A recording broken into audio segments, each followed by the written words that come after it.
오늘 말씀은 한 소망 속에서 구체적으로 어떤 삶을 살아가야 하는가를 말해줍니다. 첫째, 소망에 온 마음을 집중해야 합니다. 13절을 보십시오. 그러므로 너희 마음에 허리를 동이고 근신하여 예수 그리스도께서 나타나실 때에 너희에게 가져다 주실 은혜를 온전히 바랄지어다. 카타르 월드컵에 참가하는 선수들은 경기가 열리는 당일에 맞추어 몸과 마음의 컨디션과 생체 리듬을 끌어올리기 위해 각고의 노력을 기울입니다. 그래야 그날의 최상의 기량으로 최상의 결과를 낼 수 있기 때문입니다. 마찬가지로 신자의 운명은 예수님이 재림하시는 그날에 달려 있습니다. 그러므로 그날을 위해 절제하며 그날 받게 될 은혜의 모든 것을 집중하고 살아야 합니다. 세상 소망과 천국 소망을 적당히 5대5 혹은 3대7로 두지 말고 천국 소망에 100% 올인해야 합니다. 둘째, 거룩한 삶을 살아야 합니다. 14절, 15절을 다 같이 읽겠습니다. 시작.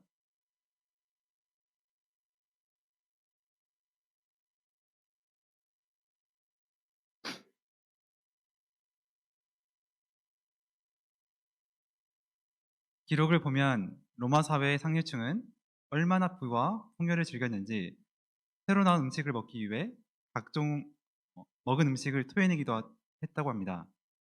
그들은 심지어 공작새의 뇌와 앵무새의 혓바닥 요리까지 즐겼다고 합니다. 23번째 남편과 결혼한 여자도 있었고 5년 동안 8명의 남편을 둔 여자도 있었다고 합니다. 로마에서는 동성애가 흔한 관행이어서 자연스러운 것으로 여겼습니다. 소아시아 성도들도 이전에 그들이 영적으로 무지할 때는 이런 것들을 본받아 몸의 사역대로 살았습니다. 이런 그들이 예수 그리스도를 믿고 하나님의 말씀과 진리에 순종하는 삶을 살게 되었습니다. 이런 그들에게 은혜의 축복, 은혜의 축복 대신 고난과 박해가 이어지고 구원과 기도 응답이 지체되면 세상과 똑같이 살면 세상의 미움을 받지 않겠지만 그는 더 이상 신자라고 할 수 없습니다. 14절에서 베드로는 신자들을 순종하는 자식이라고 했고 17절에서 하나님을 아버지라고 부르는 사람들이라고 말합니다.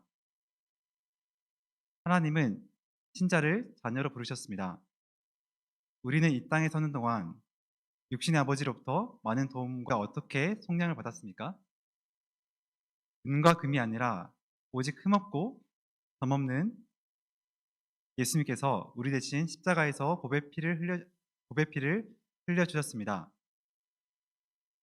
예수님의 십자가 보혈의 은혜로 우리는 죄의 사함을 받고 거룩한 하나님의 자녀가 되었습니다. 우리가 나를 구속하신 주님의 크신 은혜를 알고 모든 행실에서 거룩한 자가 되어갈 수 있기를 기도합니다. 셋째, 서로 뜨겁게 사랑해야 합니다. 22절을 보십시오. 너희가 진리를 순종함으로 너희 영혼을 깨끗하게 하여 거짓이 없이 형제를 사랑하기에 이르렀으니 마음으로 뜨겁게 서로 사랑하라. 우리는 과거 한 사람도 사랑할 수 없는 자들이었습니다. 우리의 사랑은 이기심과 자기 중심성에 기초한 사랑이었습니다. 그런데 이제는 형제를 거짓이 없이 사랑하게 되었습니다. 어떻게 그렇게 되었습니까? 진리를 순종함으로 우리의 영혼이 깨끗하게 되었기 때문입니다. 성도의 삶에 아픔과 고난이 있지만 서로 관심을 기울이고 뜨겁게 사랑할 때 크게 인커리지가 되고 고난과 아픔을 이겨나갈 힘과 위로를 얻을 수 있습니다. 반면 성도들 사이에 무관심하고 사랑이 없고 냉랭하게 되면 있던 힘마저 잃어버리게 됩니다. 제자 모임도 사랑이 메마르고 고갈될 때 서로 시기하고 경쟁하고 다툼과 분쟁이 일어납니다. 사랑이 풍성해지면 서로 용서하고 용납하고 서로 섬기고 감당하며 하나님께 영광을 돌릴 수 있습니다. 우리가 사랑이 식어가고 냉랭해져 가는 시대 속에서 서로를 돌아보고 뜨겁게 사랑할 수 있기를 기도합니다. 넷째, 말씀을 사모해야 합니다.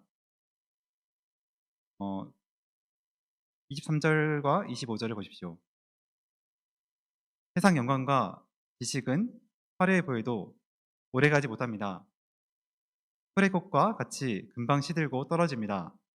그 안에 생명이 없기 때문입니다. 반면 말씀은 그 안에 생명이 있기 때문에 사람을 변화시킵니다. 사람을 거듭나게 하고 하나님의 자녀가 되게 합니다. 말씀의 씨가 뿌려지면 죽어가던 사람이 살아납니다. 죄로 말미암아 추한 인생을 살던 사람이 거룩한 주의 종으로 변화됩니다. 우리가 잘 아는 어거스틴은 어머니 모니카가 아무리 설득을 하고 눈물로 하소연을 해도 방탕한 삶을 끊지 못했습니다. 사생아까지 낳고 마니교 이단에 빠져 좀처럼 소망이 없어 보였습니다. 그런데 어느 날 길을 가는데 어린아이들이 노래를 불렀습니다. 들고 읽으라. 그는 이 음성에 도전을 받고 성경을 들고 읽게 되었는데 로마서 13장 12절부터 14절 말씀이 눈에 들어왔습니다. 밤이 깊고 낮이 가까웠으니 그러므로 우리가 어둠의 일을 벗고 빛의 갑옷을 입자. 낮에와 같이 단정히 행하고 방탕하거나 술 취하지 말며 음란하거나 호색하지 말며 다투거나 시기하지 말고 오직 주 예수 그리스도로 옷 입고 정력을 위하여 육신의 일을 도모하지 말라. 이 말씀은 작은 씨앗처럼 작은 씨앗처럼 보잘것없어 보였지만 그의 말씀에 핵폭탄처럼 강력한 힘을 발휘했습니다. 술과 정욕으로 방탕하게 살던 삶이 얼마나 비참한 것인가 깊이 깨닫고 회개했습니다. 이 말씀으로 그는 거듭났습니다. 방탕한 삶을 깨끗이 청산하고 말씀에 사로잡힌 바 되었습니다. 말씀을 연구하고 변증하는데 자신의 온 인생을 불태워 드렸습니다. 다른 것으로 사람을 거룩하게 할 수 없습니다. 오직 말씀으로 가능합니다. 하나님의 말씀만이 사람을 깨끗하게 하고 거룩하게 하는 힘이 있습니다. 2장 1절을 보십시오. 베드로는 우리에게 모든 악독과 기만과 외식과 시기와 비방하는 말을 버리라고 합니다. 나아가서 어떤 삶을 살라고 합니까? 다 같이 2절 상반절을 읽어보겠습니다. 시작.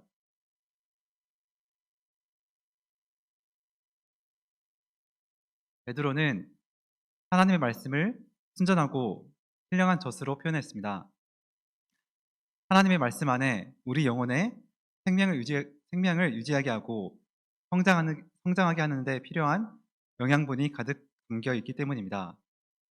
하나님의 말씀은 7번 단련한 은같이 순전하고 순결하여 우리의 영적인 눈을 밝게 합니다. 사도 베드로는 이 하나님의 말씀을 갓난 아기들같이 사모하라고 권면합니다.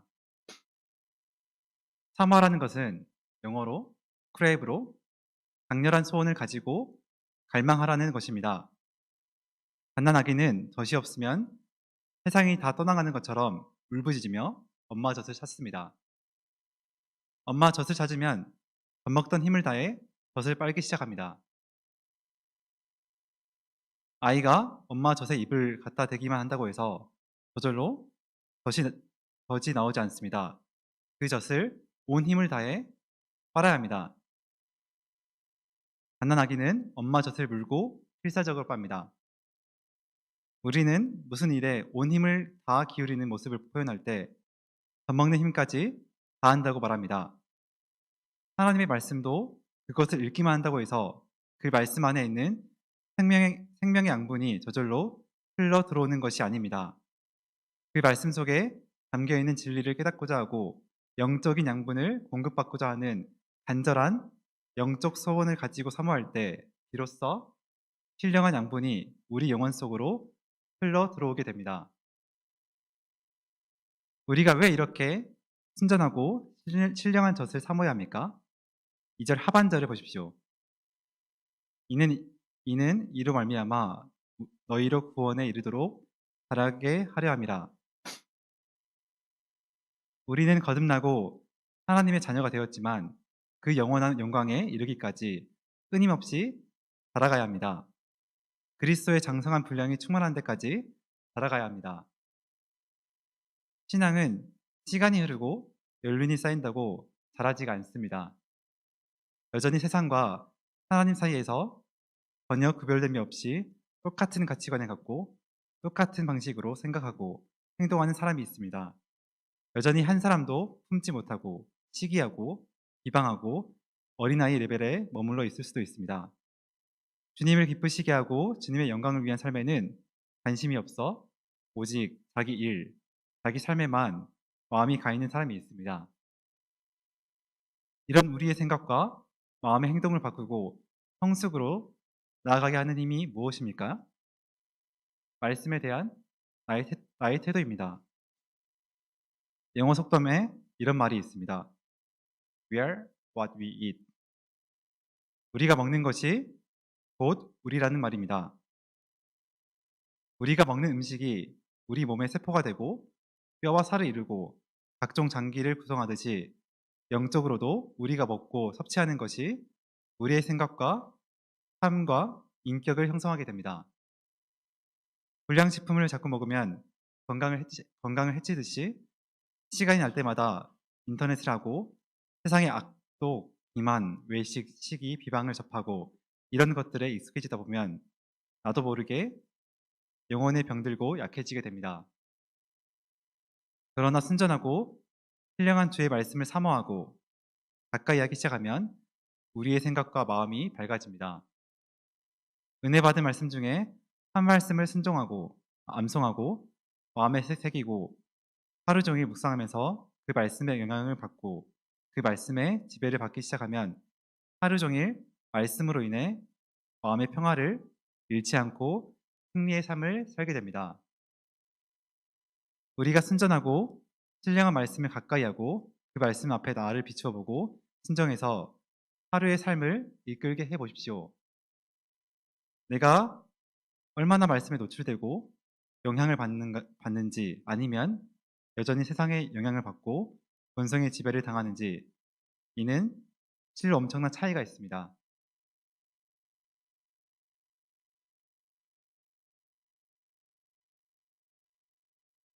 저는 7살 때부터 보육원에서 자랐습니다.